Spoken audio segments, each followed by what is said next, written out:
Hello. Welcome everyone. ठीक है। आज एक क्वेश्चन जो मुझे एनवीएस टीजीटी केवीएस टीजीटी के पीवाईक्यू मिला, जो कि मेंसुरेशन चैप्टर का है। चैप्टर का नाम है मेंसुरेशन। और बहुत लोगों को बहुत सारे डाउट्स आते हैं ऐसे क्वेश्चंस में, क्योंकि क्वेश्चंस में ना आपका पेशेंस चेक होता है। आप कितना ज़्यादा पेशेंसफुल इंसान है, आपको बताना पड़ेगा क्वेश्चन सॉल्व करके, क्योंकि क्वेश्चन काफ़ी आसान सा है बट थोड़ा सा टाइम टेकिंग होता है। तो आप लोग क्या करते हैं कि जल्दी जल्दी में गलतियां कर देते हैं। और चूंकि ऑप्शंस यहाँ पे बहुत क्लोज हैं, 21, 26, 24, 25। तो ऑप्शंस अगर आपने हल्का फुल्का लेफ्ट राइट किया तो हो सकता है कि आपका ऑप्शन मैच करे बट आपका आंसर गलत हो जाए। इसलिए ये जो टॉपिक है मेंसुरेशन का, जो एक सवाल है, इस सवाल को आज हम सॉल्व करने वाले हैं। सॉल्व करके इसको समझेंगे कि कैसे इसको पेशेंसफुली सॉल्व कर सकते हैं। और ऐसे आने वाले बहुत सारे सवाल जो कि आपको मॉक टेस्ट में मिलेंगे, वो आप कैसे उसको टैकल कर सकते हैं। ठीक है।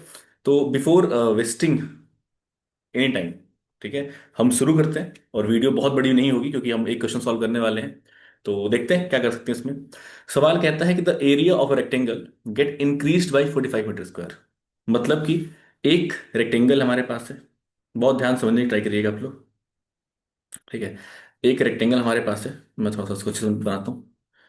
ठीक है। इसमें ना दो तीन केस मिलेंगे आपको। उस केस का जो सोल्यूशन है, वो सोल्यूशन में अगर आपने किसी भी एक केस को गलत पढ़ लिया तो हो सकता है कि आपका आंसर कभी ना आए और आपका टाइम वेस्ट हो जाए, क्योंकि लंबा सवाल है। आप टाइम देंगे इसको और टाइम देने के बाद भी अगर ये नहीं आया जवाब आपका, तो हो सकता है कि आपको बहुत दिक्कत है। ठीक है। तो सबसे पहला काम है क्वेश्चन को बहुत ध्यान से पढ़ना। बहुत ध्यान से पढ़ने का मतलब ये होता है, मैं let me take some colours. Okay, ठीक है। बहुत ध्यान से क्या पढ़ना है। कह रहा है कि the area of rectangle gets increased by 45 metre square. मतलब एक रेक्टेंगल है, उसका एरिया जो है 45 मीटर स्क्वायर बढ़ जाता है। कब बढ़ता है? If its length is reduced by 4 metre, मतलब जो उसका लेंथ 4 मीटर कम हो जाए और जो ब्रेथ है वो 5 मीटर से बढ़ जाए। ठीक। एक केस।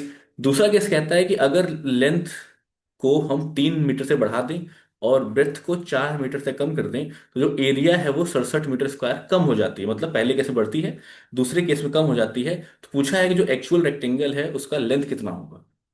तो हम एक्चुअल रेक्टेंगल हम बना देते हैं। यहाँ पे ये रहा हमारा एक्चुअल रेक्टेंगल। ठीक है। इसका लेंथ हम मान लेते हैं एल और ब्रेथ मान लेते हैं बी।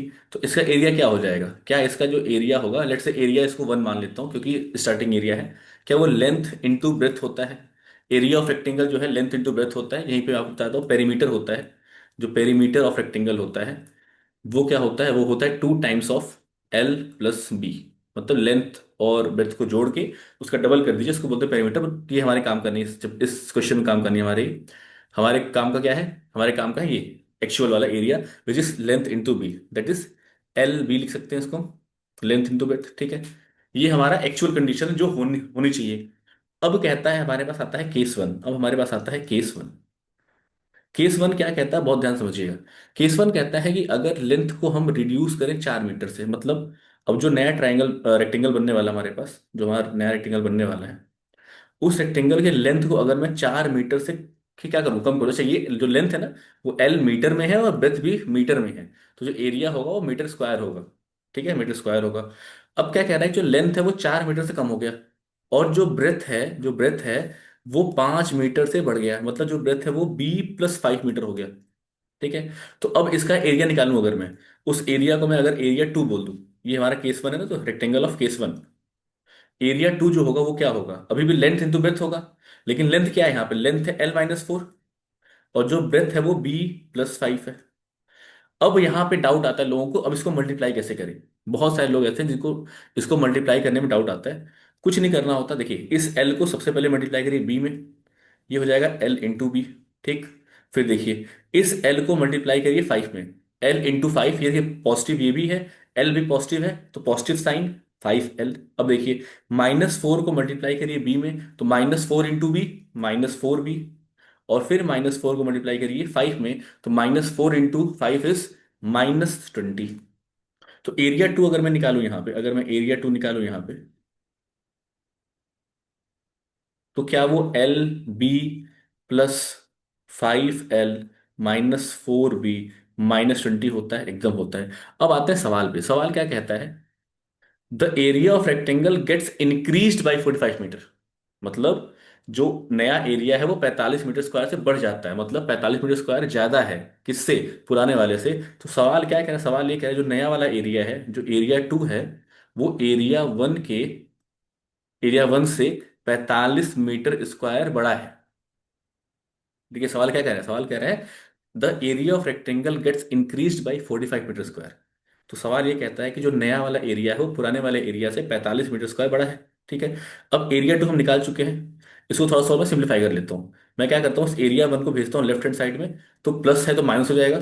तो एरिया 2 माइनस एरिया 1 जो कि है वो होगा 45 मीटर स्क्वायर के बराबर। बहुत दिक्कत वाली बात एकदम नहीं है। अब एरिया 2 क्या है, एरिया 2 ये रहा, रखते हैं L into B plus 5 into L -4 into B -20। अब ये माइनस है, माइनस एरिया 1, एरिया 1 कितना था, एरिया 1 कितना था, एरिया 1 क्या L इंटू बी था, एकदम एरिया 1 L इंटू बी था। तो L into B is equals to 45 metre square. ठीक है, एकदम यही था। चलिए अब देखो ध्यान से, ये positive L B negative L B cut गया, क्या बचा, 5L -4B -20 is equals to 45। ठीक, कोई दिक्कत नहीं है। इस -20 को उठा के अगर मैं राइट हैंड साइड भेजूं, तो माइनस है, इक्वल टू के उस साइड चेंज होगा, मतलब उस साइड जाएगा तो क्या पॉजिटिव हो जाएगा। तो यहां से हमारे पास एक इक्वेशन निकल के आता है विच इज 5L -4B बराबर 45 + 20 इज 65। ये हमारा इक्वेशन नंबर 1। तो आप पेशेंस रखना बहुत जरूरी है, सवाल लंबा आ जाएगा, हो सकता है आपको सॉल्व करते करते लगे कि आप गलत कर रहे हैं, आप बहुत सारी गलतियां कर सकते हैं सॉल्व करते हुए। तो बहुत ध्यान दीजिएगा।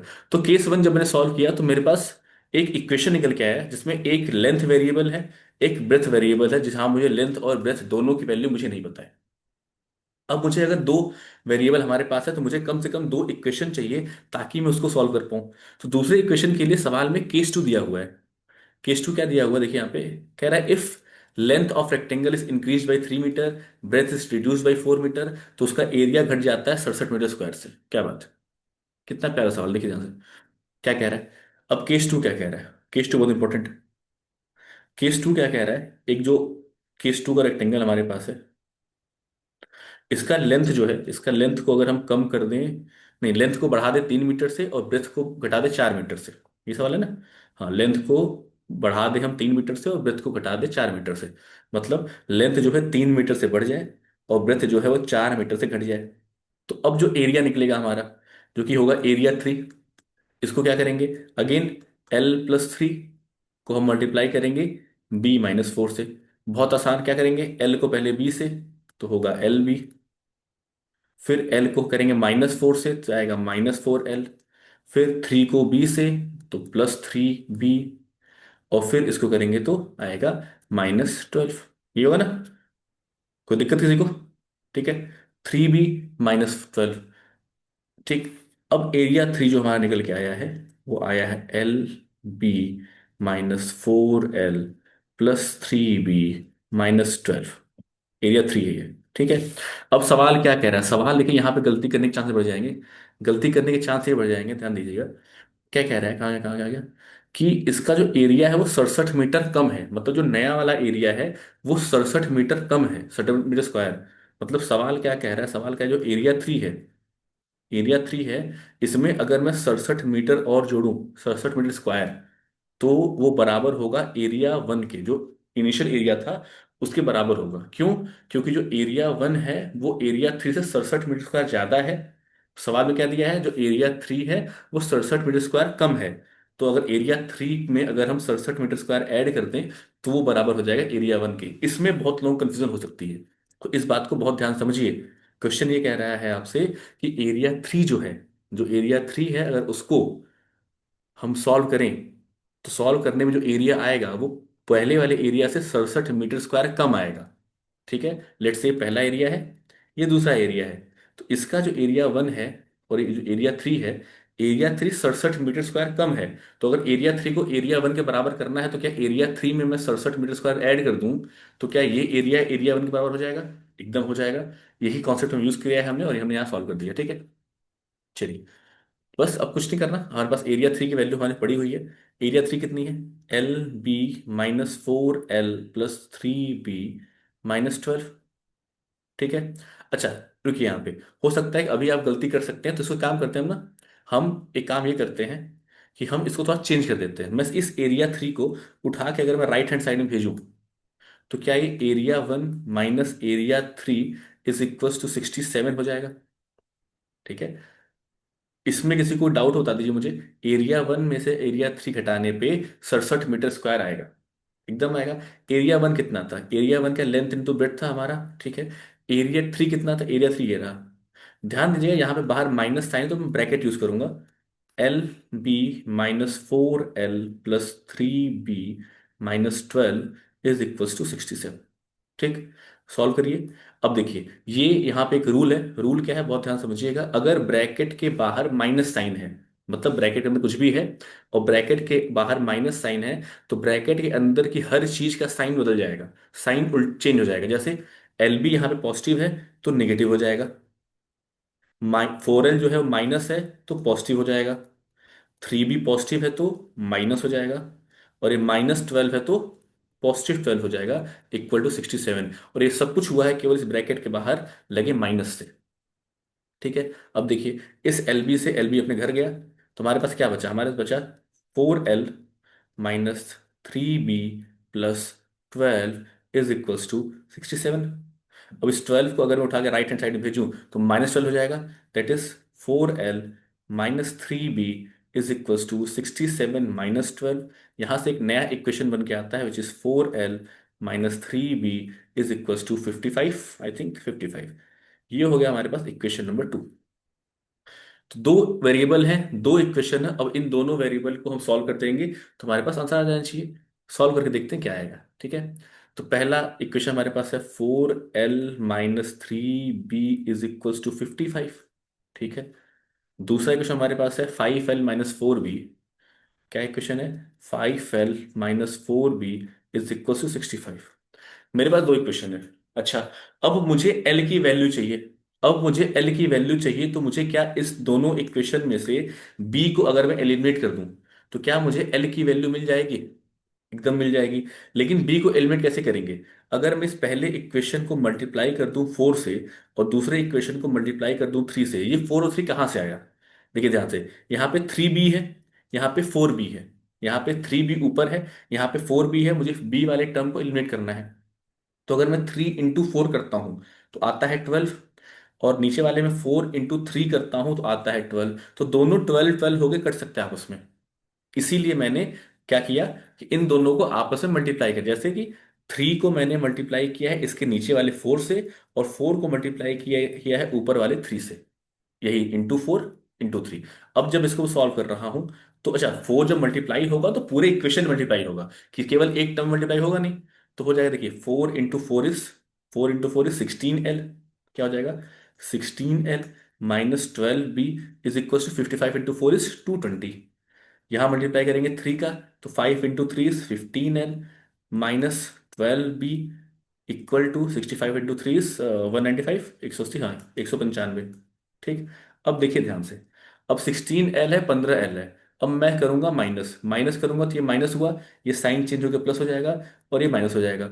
16 में से 15 जाएगा तो L बचा केवल। देखिए, -12L +12B, खत्म, कुछ नहीं बचा। 220 में से 195 गया तो 25। तो जो L निकल के आया है वो मेरा निकल के आया है 25 मीटर। ये हमारा आ गया आंसर। हो सकता है कि आप लोगों को बहुत डाउट हो। एक बार मैं वापस से दिखा देता हूं, आप लोग इसको नोट कर सकते हैं। इसका आंसर होगा 25 मीटर्स। ठीक है। एक बार आप चेक कर लीजिए। मैं एक बार वापस से इसका स्क्रीन को स्क्रॉल कर रहा हूँ। ठीक है। सबसे पहले मैंने एक्चुअल एरिया निकाला। उसके बाद दोनों केस को सॉल्व करके दो अलग अलग क्वेश्चन निकाले। दोनों इक्वेशन को आपस में सॉल्व करके मैंने लास्ट में क्या किया? लास्ट में मैंने एक आंसर लिया, वो कि आया है 25 मीटर्स।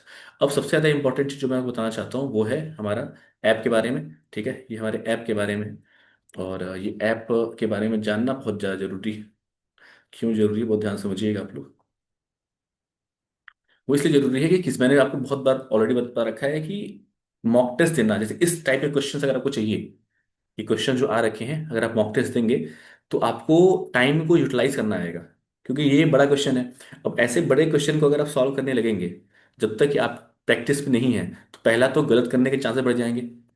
दूसरी चीज कि अगर आप गलती सही भी कर लेते हो तो आपने टाइम बहुत ज्यादा ले लिया। आपको टाइम मैनेज करना बहुत इंपॉर्टेंट है एग्जाम में। और टाइम मैनेजमेंट के लिए ही सबसे ज्यादा इंपॉर्टेंट होता है हमारे लिए क्या, मॉक टेस्ट। ठीक है। तो आप बीट द कंपटीशन के ऐप को इंस्टॉल करेंगे, इंस्टॉल करके जाइए वहां पे hostel warden tier 2, PGT English tier 2, KVS NVS का जो टीयर 1 का एग्जाम है, इनफैक्ट जितने भी टीयर 2 एग्जाम हमारे पास ईएमआरएस के हैं, सारे के सारे एग्जाम्स आने वाले, हर एग्जाम यूपी होमगार्ड के एग्जाम्स, सारे के सारे एग्जाम्स के मॉक टेस्ट अवेलेबल है वहां पे। और आपको डिस्काउंटेड प्राइस की चीजें मिल जाएंगी। ठीक है, आपको डिस्काउंटेड प्राइस चीज मिल जाएंगी क्योंकि आप हमारे क्या है, सब्सक्राइबर्स हैं। तो जाइए बीट द कंपटीशन ऐप को इंस्टॉल करिए और जाके मॉक टेस्ट दीजिए, और मॉक टेस्ट देख के आप अपनी कमियों को सही करिए। ठीक है, मैंने आपको कहा था कि आपको अगर 1 लाख गलतियां करनी है तो आप 1 लाख की 1 लाख गलतियां एग्जाम में जाने से पहले करके जाएंगे, क्योंकि एग्जाम में जाने के बाद फिर गलती करने की कोई गुंजाइश नहीं होती। अगर आपने एग्जाम दिया और फिर आपको गलती करने की गुंजाइश आपने वहां रख दी, तो आप कंपटीशन से बाहर हो जाएंगे। कंपटीशन में बने रहना है तो एक ही तरीका है, तरीका ये है कि आपको मॉक टेस्ट देने पड़ेंगे, आपको एग्जाम के माहौल में बैठ के प्रैक्टिस करनी पड़ेगी, एक क्वेश्चंस को सॉल्व करना पड़ेगा, टाइम को मैनेज करना पड़ेगा। Time management is the key, time management is the key. और रिवाइज करने का बेहतरीन तरीका क्या है, मॉक टेस्ट देना। ठीक है, तो मॉक टेस्ट दीजिए, तभी आपका कुछ हो पाएगा, अदरवाइज बहुत कम चांसेस है कि आप कुछ कर पाए। ठीक है, मिलते हैं अगले वीडियो में कुछ ऐसे सवालों के साथ। तब तक के लिए गुड बाय।